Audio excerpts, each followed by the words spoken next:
Hello everyone, मैं रजनीश कुमार अपने YouTube channel are के मैथमेटिक्स में आपका स्वागत है। आज हम बात करने वाले क्लास 10th के 10वीं के एनसीईआरटी मैथ के बारे में, जो अध्याय 6 से है। तो इस वीडियो में हम देखेंगे बारी बारी से सभी अध्याय 6 के प्रमेय, यानी 6.1 से लेकर 6 यानी जितने प्रमेय हैं सभी प्रमेय को बारी बारी से देखेंगे। तो चलिए अभी हम देखने वाले हैं थेल्स प्रमेय यानी प्रमेय 6.1। तो चलिए, आपको स्क्रीन पर दिख रहा होगा 6.1 प्रमेय। तो चलिए इसको हम सिद्ध करके दिखा रहे हैं। क्या सिद्ध करना हम लोग को? प्रमेय 6.1। तो क्या करें? प्रमेय 6.1, यदि किसी त्रिभुज के एक भुजा के समानांतर अन्य दो भुजाओं को भिन्न भिन्न बिंदुओं पर प्रतिच्छेद करने के लिए एक रेखा खींची जाए तो यह अन्य दो भुजाएं एक ही अनुपात में विभाजित हो जाती है। चलो देखो इस साइड। अरे यदि किसी त्रिभुज में, त्रिभुज हो गया धनो, यदि किसी त्रिभुज में एक भुजा के समानांतर, तो कोई भी एक भुजा ले लो, उसके समानांतर रेखा खींच लो। जैसे ये भी एक त्रिभुज हो गया, तो हम अगर इसके समानांतर रेखा खींचे, समानांतर का मतलब क्या हो गया? समानांतर का मतलब दो समान रेखा जो आगे कितना भी बढ़ा दे तो आपस में प्रतिच्छेद कहीं ना करे, समानांतर होगा। हई और हई समानांतर है, इसको अगर आगे बढ़ाए तो काटेगा कहीं? नहीं काटेगा। हम इसमें अगर इसके समानांतर खींच दें, ये और ये समानांतर हो गया। तो अगर है किसी भुजा के समानांतर हो, यदि किसी त्रिभुज में एक भुजा के समानांतर, तो कोई एक ही भुजा के समानांतर होगा। हई वाला इसके समानांतर है, हई वाला इसके समानांतर। अगर एक भुजा के समानांतर एक रेखा खींची जाए, यदि किसी त्रिभुज में एक भुजा के समानांतर,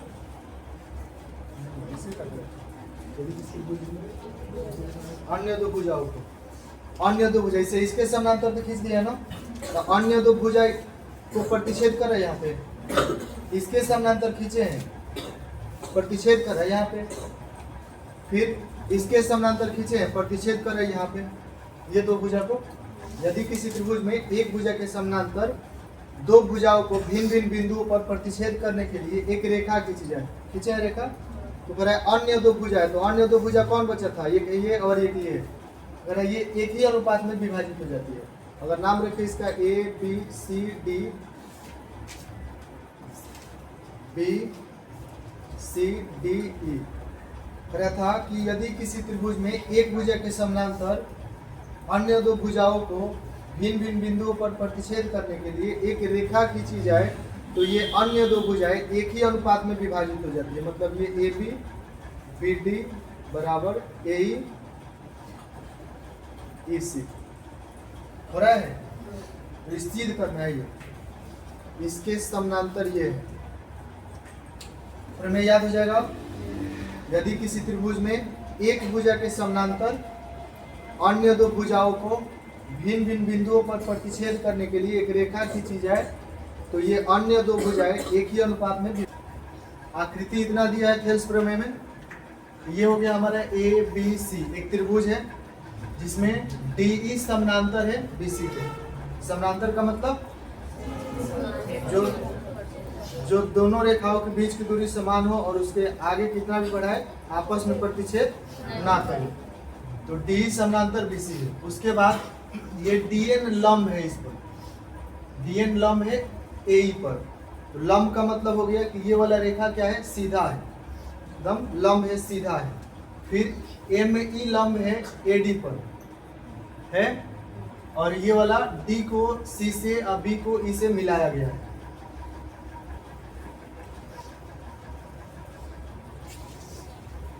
ए बी सी एक त्रिभुज है।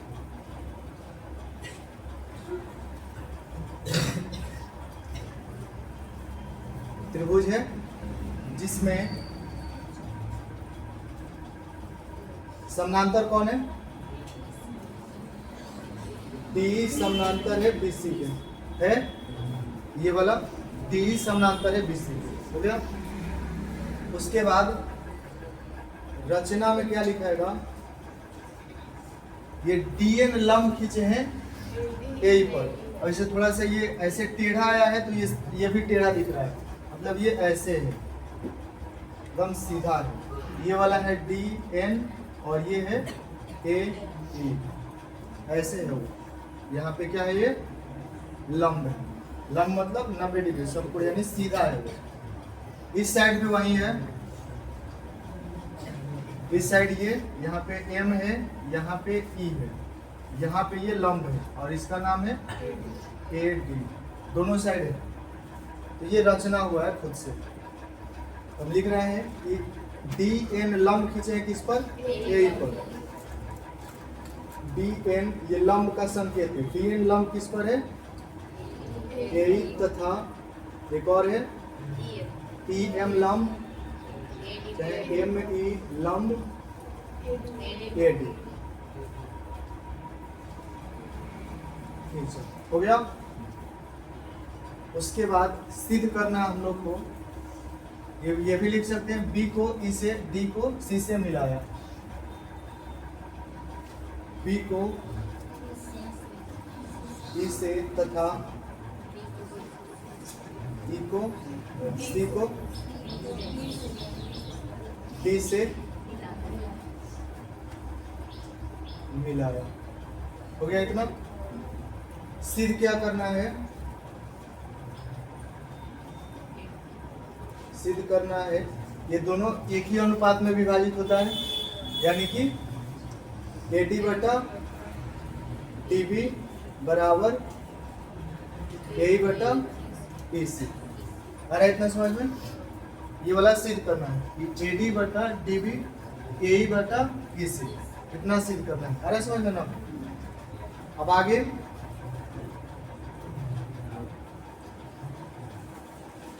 सबसे पहले देखो AD किस त्रिभुज में आएगा और DB किस में आएगा।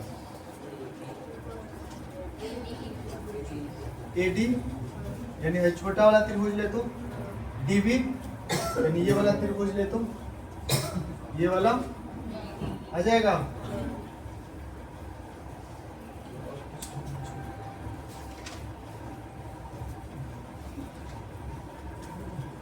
त्रिभुज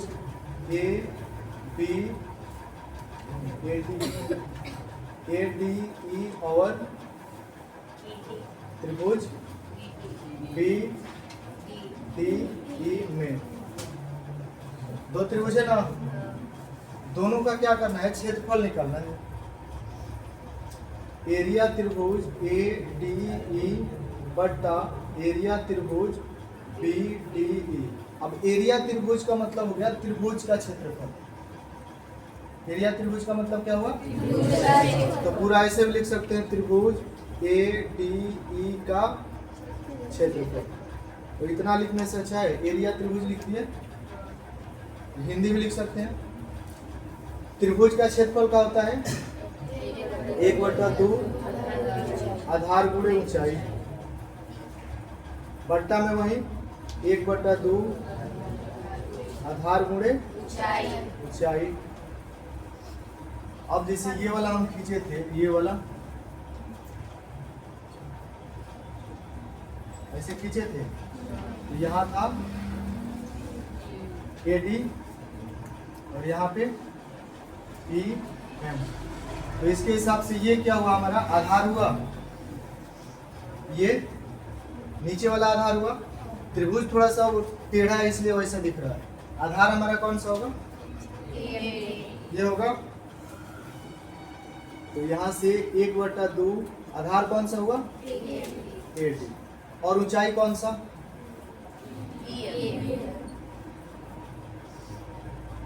ME या फिर EF, कोई भी लिख सकते हैं। बट्टा कौन से त्रिभुज में, BDE में। BDE कौन है, तो 1/2 आधार उसमें कौन होगा, कौन सा, DB ये आधार होगा। जैसे ये पूरा त्रिभुज कैसे है, ये एक है, फिर यहाँ से ये है और यहाँ से ये, और फिर इस पर ये लंब है। तो इस त्रिभुज के लिए ये वाला आधार था, यहाँ से लेके यहाँ तक AD, फिर यहाँ पे क्या है B, और यहाँ पे E है। तो इस त्रिभुज के लिए आधार कौन था, हाँ, तो इस त्रिभुज के लिए आधार कौन होगा और ऊंचाई कौन होगा? यहाँ पे एम है, एम हाँ एक हाँ डी है, बट ये वाला सीधा रेखा के लिए है ना। त्रिभुज हमारा कौन सा होगा? यहाँ पे हाई वाला, एक यहाँ भी तो गया है ना हाई, एम है, ये वाला 90 है, ये वाला 90 नहीं ना है, ये वाला 90 नहीं है। जैसे हम कहीं से भी खींच ले, अगर कहीं से भी खींच ले तो ऊंचाई कौन सा होगा? जो सीधा रहेगा वही ऊंचाई होगी। जैसे अगर दीवार का लंबाई नापना है तो एक यहाँ से हम लेके यहाँ पे गिरा तो वो भी ऊपर से आए, एक यहाँ से लेके यहाँ पे गिरा वो भी ऊपर से आए, और फिर एक यहाँ से लेके नीचे सीधा गिरा, तो ऊंचाई किससे नापेगा? जो सीधा वाला हो। तो इसमें सीधा वाला कौन है? तो यहाँ जो लंब है वही ना सीधा वाला है, तो ऊंचाई सेम रहेगा, ऊंचाई चेंज नहीं होगा। आ रहा है समझ में? नहीं है नहीं, इसमें बहुत सारा खींच सकते हैं, कोई दिक्कत नहीं है खींचने से, बट सीधा वाला जो रहेगा वही लंब होगा और वही ऊंचाई भी होगा। तो आधार आया समझ में और ऊंचाई, तो इसमें आधार कौन सा होगा? BD, ऊंचाई कौन सा होगा? ME। हो गया? तो इससे ये तो कट जाएगा, 1/2 से 1/2 बचा कितना?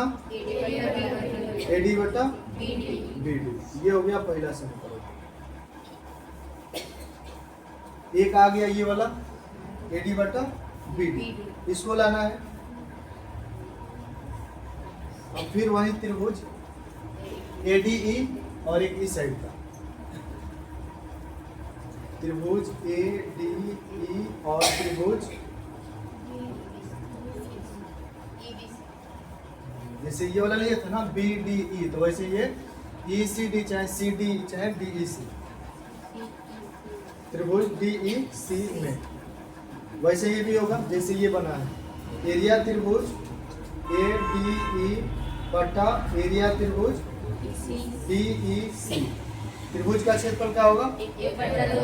1/2 गुणे आधार गुणे ऊंचाई। इसमें 1/2 गुणे आधार गुणे ऊंचाई होगा, तो 1/2 हो गया। आधार इसका क्या होगा? इसका आधार क्या होगा? उस साइड AE होगा, AE। उस पर लंब कौन सा है? लंब ये है DN चाहे ND, तो DN बटा 1/2 हो गया ये भी। इसमें आधार कौन सा होगा?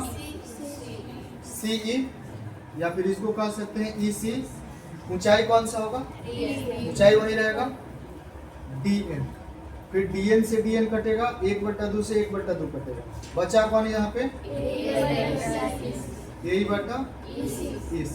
ये हो गया दूसरा समीकरण। दोनों आ गया ये। अगर इस साइड का हम दोनों बराबर रखते, जैसे अगर x = x रहता 3 और इधर 6, तो एक साइड का बराबर होता है तो एक साइड का भी बराबर हो जाता है, होता है ना। बट इसमें क्या है? बराबर है, ये ऊपर वाला बराबर है, नीचे वाला बराबर नहीं है। अगर नीचे वाला साइड हम बराबर दिखा दें तो फिर इस साइड का बराबर कर सकते हैं। तो नीचे वाला बराबर दिखाने के लिए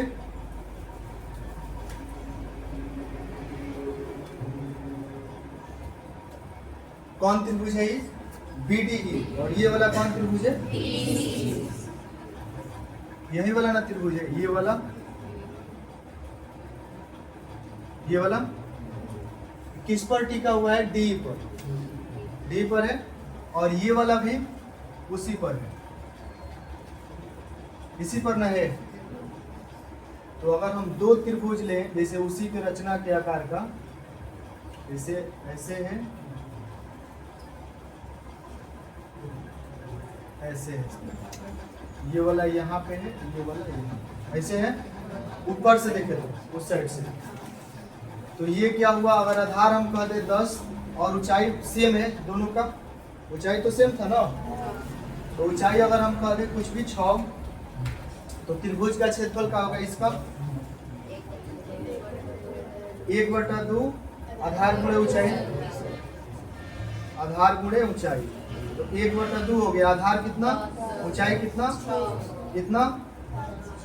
30 आएगा। इस त्रिभुज का कितना आ गया क्षेत्रफल 30 आ गया, और इसका कितना आएगा 30 ही आएगा। तो इससे क्या पता चल रहा है, यदि कोई त्रिभुज का आधार दोनों सेम हो, आधार सेम हो, तो उसका क्षेत्रफल बराबर होता है। बराबर है ना क्षेत्रफल। तो हम लिखेंगे भाषा यहाँ पे कि त्रिभुज BDE और त्रिभुज ECD एक ही आधार D पर स्थित है, इसलिए इसका क्या होगा क्षेत्रफल बराबर होगा। त्रिभुज BDE और त्रिभुज ECD एक ही आधार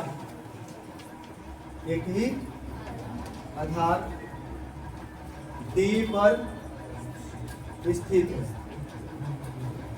D पर स्थित है, इसलिए क्या होगा, इसलिए इसका क्षेत्रफल आपस में बराबर होगा।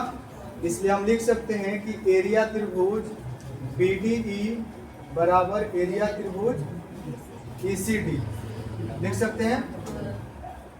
इसको लिख लेते हैं तीसरा समीकरण।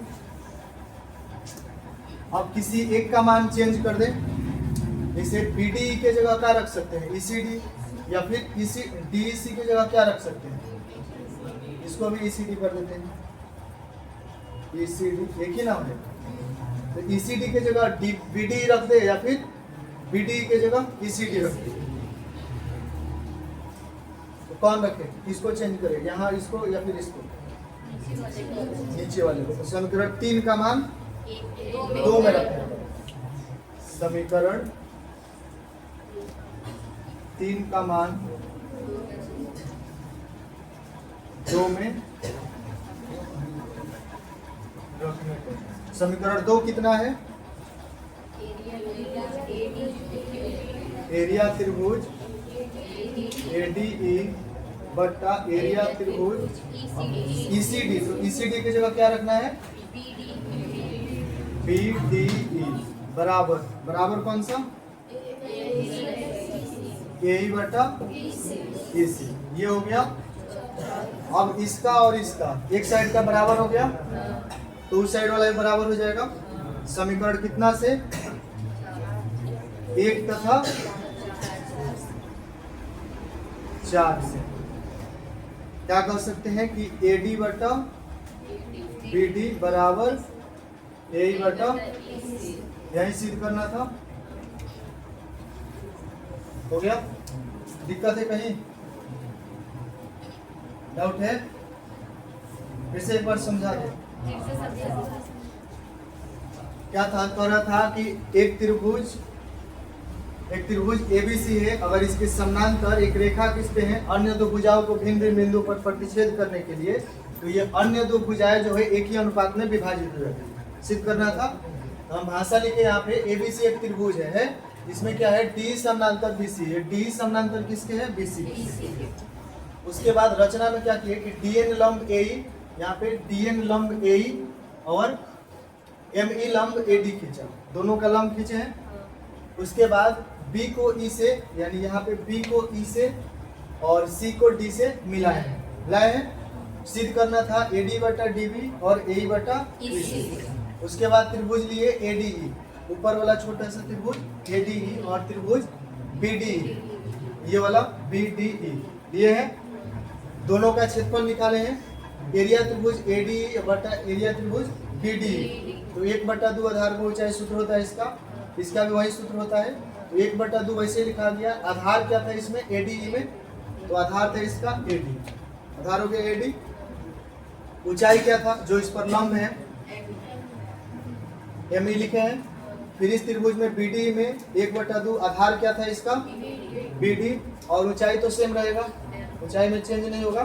तो ME से ME कट गया, यहाँ से AD बटा BD बच गया, 1/2 से 1/2 कट गया। ये हो गया पहला समीकरण।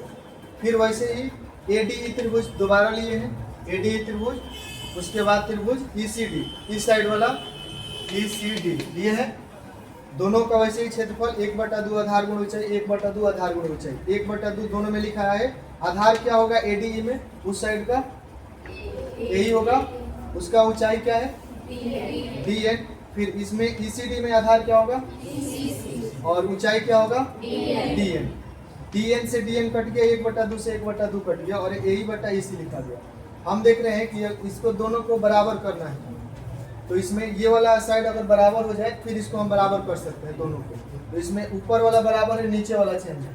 तो नीचे वाला देख रहे हैं कि त्रिभुज एक ही आधार DE पर बना हुआ है, तो जब एक ही आधार पर त्रिभुज हो तो उसका क्षेत्रफल बराबर होता है। अभी दिखाए थे, लैंग्वेज लिखे यहाँ पे कि BDE त्रिभुज, यानी ये वाला त्रिभुज और त्रिभुज ECD, ये वाला त्रिभुज एक ही आधार DE पर स्थित है, इसलिए क्या होगा? इसका क्षेत्रफल बराबर होगा। दोनों का क्षेत्रफल बराबर दिखा है यहाँ। उसके बाद दोनों में से कोई एक चेंज करना पड़ेगा, या फिर इसको या फिर इसको, कोई एक चेंज होगा फिर आपस में बराबर हो जाएगा। हम कहा कि समीकरण 3 का मान 2 में रख दिए, यानी ये वाला 3 समीकरण है यहाँ पे 2 में रख दिए, तो इसका चेंज करके क्या हो गया? ये BDE इसके बराबर था। अब 2 4 और पहला समीकरण दोनों इस साइड का बराबर हो गया, तो इस साइड भी बराबर हो गया। यही क्या सिद्ध हो गया? फेल्स प्रमेय होता है।